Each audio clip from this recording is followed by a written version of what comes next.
से हैं हमारी पहचान।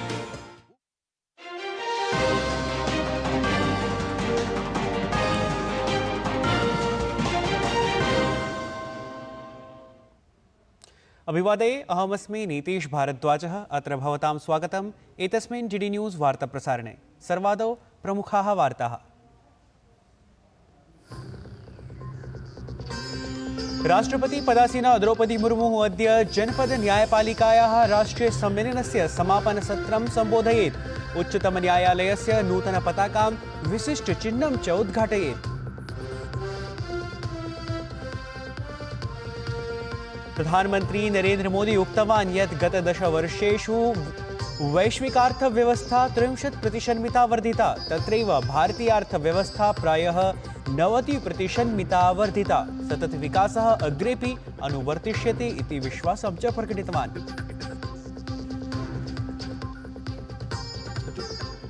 आन्ध्रप्रदेशस्य उत्तरभागे ओडिशायाः च दक्षिणभागे अद्य वृष्टेः सम्भावना अस्ति। ऋतुविज्ञान विभागेन गुजरात, महाराष्ट्र, कर्नाटक राज्यानां तटवर्ती क्षेत्रेषु अतिवृष्टेः ख्यापिता अस्ति संचेतना।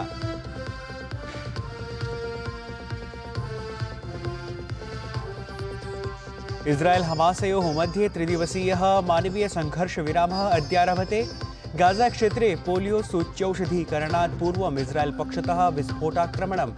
48 फिलिस्तीन जनाः मृत्युमुपगताः। पेरिस नगरे पैरालम्पिक प्रतियोगितायाम् अद्य भारतीय क्रीडकाः शॉटपुट, हाई जंप, लक्ष्यभेद क्रीडासु पदकं विजेतुं क्रीडाङ्गणे अवतरिष्यन्ति।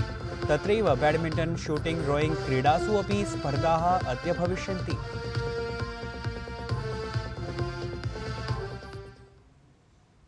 अथ वार्ताः विस्तृतीकृताः। नवदिल्ल्याः भारतमण्डपम् इत्यत्र जनपद न्यायपालिकायाः राष्ट्रीय सम्मेलनस्य अद्य द्वितीयः अन्तिमः च दिवसः अस्ति।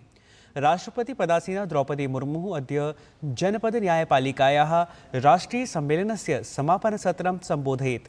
सहैव उच्चतमन्यायालयस्य नूतनपताकां विशिष्टचिह्नं च उद्घाटयेत्।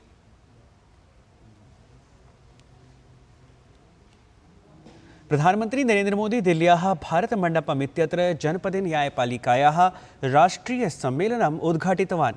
एतस्मिन् द्विदिवसीये सम्मेलने देशात् न्यायिकाधिकारिणः भागं गृह्णन्ति।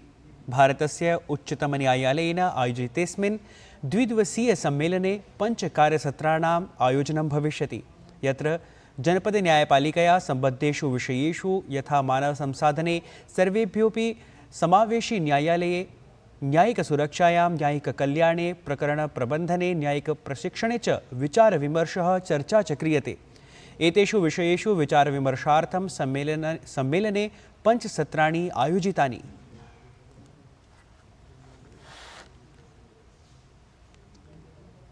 जनपद न्यायपालिकायाः राष्ट्रीय सम्मेलनावधौ प्रधानमंत्री भारतीय उच्चतमन्यायालयस्य स्थापनायाः 75 वर्षाणां पूर्तिमालक्ष्य पत्राचारचिटिकां पणकं च प्रवर्तितवान्।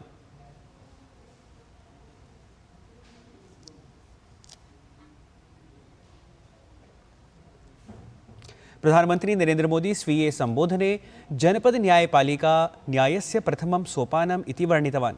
प्रधानमंत्री उक्तवान् यत् भारतीय न्यायपालिका लोकतन्त्रस्य संरक्षकत्वेन दायित्वपूर्वकं स्वभूमिकां निर्वहति। स्वातन्त्र्यानन्तरं यदा कदापि मौलिकाधिकाराणाम् उपरि आक्रमणं भवति तदा उच्चतमन्यायालयः तान् अधिकारान् रक्षति। प्रधानमंत्री अवदत् यत् यदा यदा देशस्य सुरक्षायाः प्रश्नः समुद्भवति तदा न्यायपालिका सर्वदा राष्ट्रहितं शीर्षस्थाने एव स्थापयति।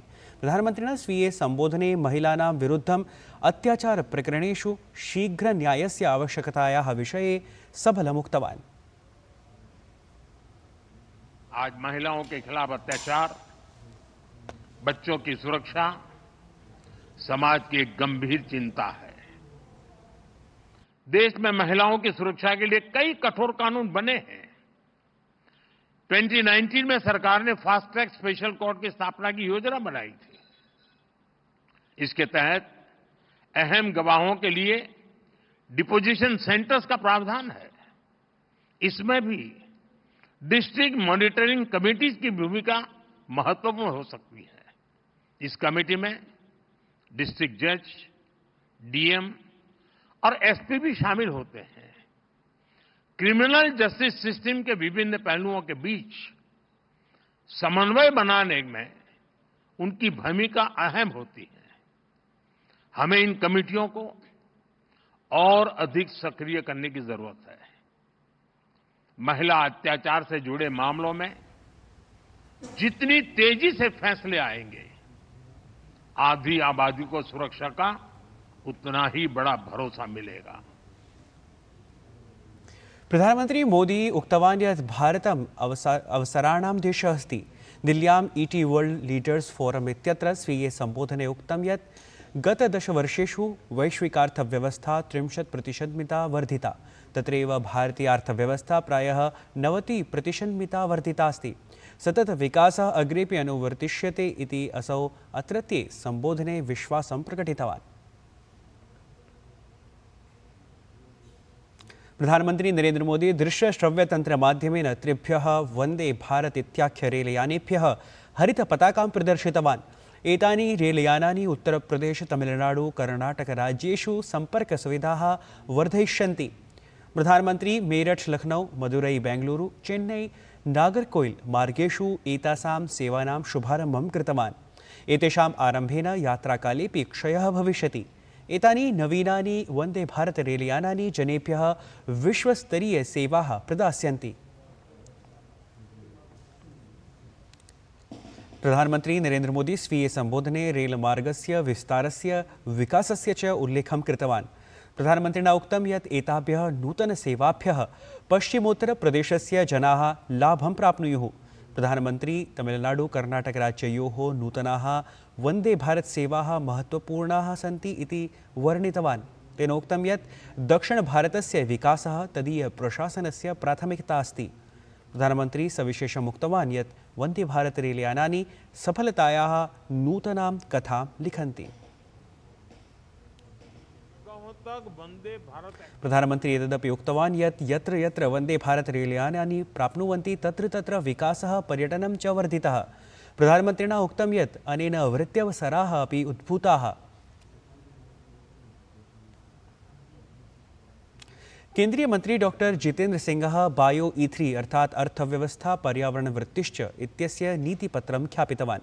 एतस्मिन् अवसरे जैव प्रौद्योगिकी विभागस्य सचिवः डॉक्टर राजेशः गोखलेः, नीत्यायोगस्य सदस्यः डॉक्टर VK सारस्वतः अपि उपस्थितः आसीत्। एतस्मिन् अवसरे तेन उक्तं यत् अनेन अस्माकं जीवनशैल्यामपि परिवर्तनानाम् आरम्भः भविष्यति। तेन उक्तं यत् विश्वस्य आगाम्यर्थव्यवस्था प्रायः जैवाधारिता भविष्यति। 21तमशताब्द्याः अग्रिमा क्रान्तिः जैवक्रान्तिः भविष्यति।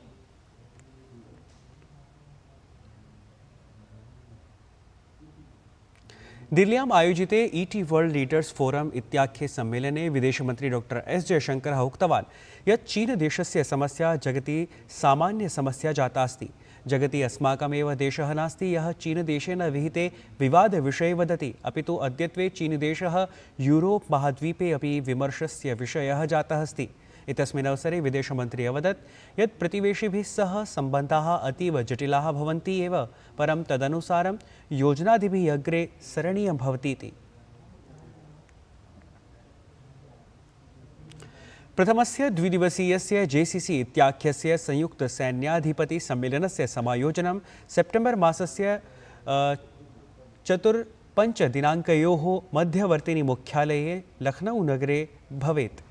रक्षामंत्री राजनाथ सिंह शक्तिसंयुतं सुरक्षितं च भारतं सशस्त्रसैन्यबलानां रूपान्तरणम् इत्येतस्मिन् विषये आयोजिते एतस्मिन् सम्मेलने भागं गृह्णीयात्। रक्षाप्रमुखः जनरल अनिल चौहानः समारोहस्य उद्घाटनं कुर्यात्। सम्मेलने एतस्मिन् भविष्ये युद्धानि आलक्ष्य सज्जता, रक्षाक्षेत्रे आत्मनिर्भरतां प्राप्तुं प्रशासनस्य आत्मनिर्भरतापरः उपक्रमः च इत्येतेषु विषयेषु अत्र सम्मेलने अधिकावधानं प्रदीयेत।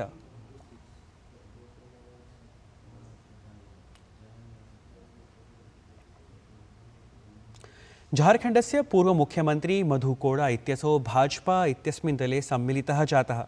एतदवसरे प्रदेशस्य भाजपा दलाध्यक्षः बाबूलाल मरांडी इत्यसौ अथ पूर्वमुख्यमन्त्री चम्पाई सोरेनः अपि उपस्थितौ आस्ताम्। ध्यातव्यमस्ति यत् एतस्मिन् वर्षे एव तस्य पत्नी गीता कोडा इत्यसौ अपि कांग्रेस दलं त्यक्त्वा भाजपादले सम्मिलिता जाता आसीत्।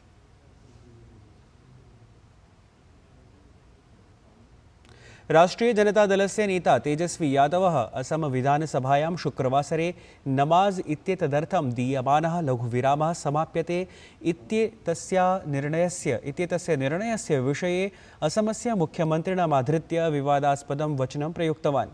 तेजस्वी यादवस्य वक्तव्यानुगुणं मुख्यमन्त्री हिमन्त बिश्व शर्मा उक्तवान् यत् कश्चन यत् किमपि वदेत् तद् वदेत्, परम् अस्माकं कार्यं न स्थगितं भवेत्। तत्रैव उत्तरप्रदेशस्य बहराइच जनपदे वनविभागेन आतङ्कवादस्य पर्यायभूतस्य वृक् समूहस्य निग्रहणाय निरन्तरम् अन्वेषणकर्म विधीयमानमस्ति। दिनद्वयपूर्वं वनविभागेन 4 वृकाः निगृहीताः आसन्। अवशिष्टौ 2 वृकौ तावत् सवेगम् अन्वीक्ष्यमाणौ स्तः। अन्वेषणक्रमे तावत् जनपदमण्डलाञ्चलसम्बद्धानि दलानि संलग्नानि सन्ति। थर्मल ड्रोन इत्येतेन अपि सम्पूर्णस्य क्षेत्रस्य निरीक्षणं क्रियमाणमस्ति। एतदर्थं बहूनि दलानि दिवसे निशीथे अपि तत्पराणि सन्ति।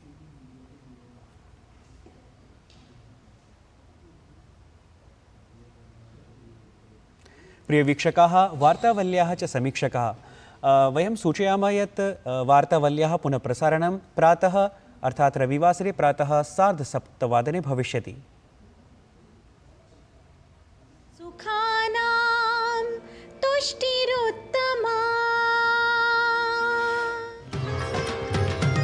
अद्यत्वे संस्कृतसम्बद्धेषु क्षेत्रेषु संस्कृतभाषां च प्रति वैदेशिकानामपि रुचिः वर्धमाना दरीदृश्यते एव। I was very honored and surprised when Shri Narendra Modi, Prime Minister of India, mentioned our modest initiative in his talk. अहमात्मा Gudakesh सर्वभूताशयस्थितः। एतत् वार्ता संस्करणमधुना सम्पद्यते। अभिनव वार्ताभिः सह पुनः उपस्थास्यामः। तावत् मङ्गलं भूयात्।